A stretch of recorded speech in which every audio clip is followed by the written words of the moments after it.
నేటి యువత క్రీడల పట్ల ఆసక్తి మక్కువ పెంచుకుంటే చెడు వ్యసనాలకు దూరంగా ఉండొచ్చని పాత పాల్వంచ 46వ డివిజన్ కార్పొరేటర్ కొత్వాల విమలాదేవి అన్నారు. పాల్వంచ పట్టణంలోని శ్రీనివాస కాలనీలో జిల్లా క్రీడా మైదానంలో స్పోర్ట్స్ అథారిటీ ఆధ్వర్యంలో నిర్వహిస్తున్న వేసవి సమ్మర్ కోచింగ్ శిబిరాన్ని ఆమె సందర్శించారు.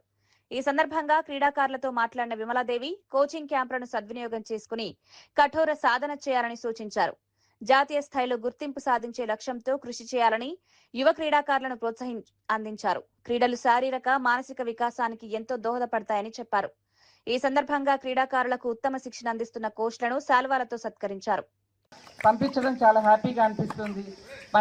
మన పాల్వంచలో శ్రీనివాస్ కాలనీలో ఈ కార్యక్రమం ఏర్పాటు చేయడం గత 2-3 సంవత్సరాల నుంచి నేను ఫోటోలలో చూడటమే కానీ పరంధామరెడ్డి గారిని కానీ మన వీళ్ళందరినీ చూడడం, ఈ గ్రౌండ్ని చూడడం ఇదే ఫస్ట్ టైము.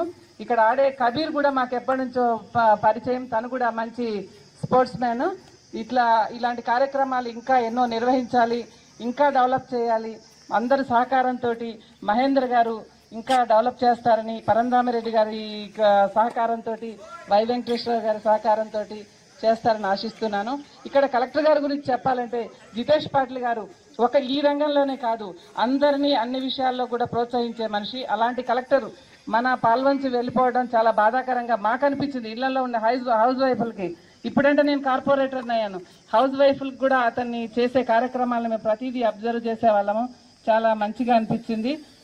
ఇట్లాంటి కార్యక్రమాలు ఇంకా ముందుకు సాగుతారని ఆశిస్తూ ఒక చిన్న మాట.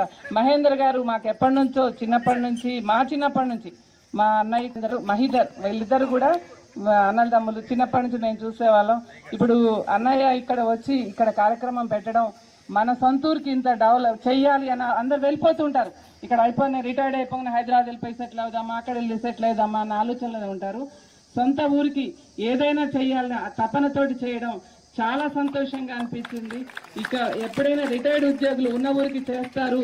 ఇలాంటి వ్యక్తులను చూసి ఇంకా అందరూ కూడా అదే అభిప్రాయంతో స్థిరపడిపోయి వాళ్ళ కృషి, వాళ్ళ సేవలను అందిస్తారని ఆశిస్తూ ఇక్కడ నన్ను పిలిచిన మీ అందరికి కూడా ధన్యవాదాలు తెలుపుతూ ఈ చిన్నారులు కూడా. ఇవి ఈనాటి వార్తా విశేషాలు. మరో బులెటిన్లో మళ్ళీ కలుద్దాం. నమస్కారం.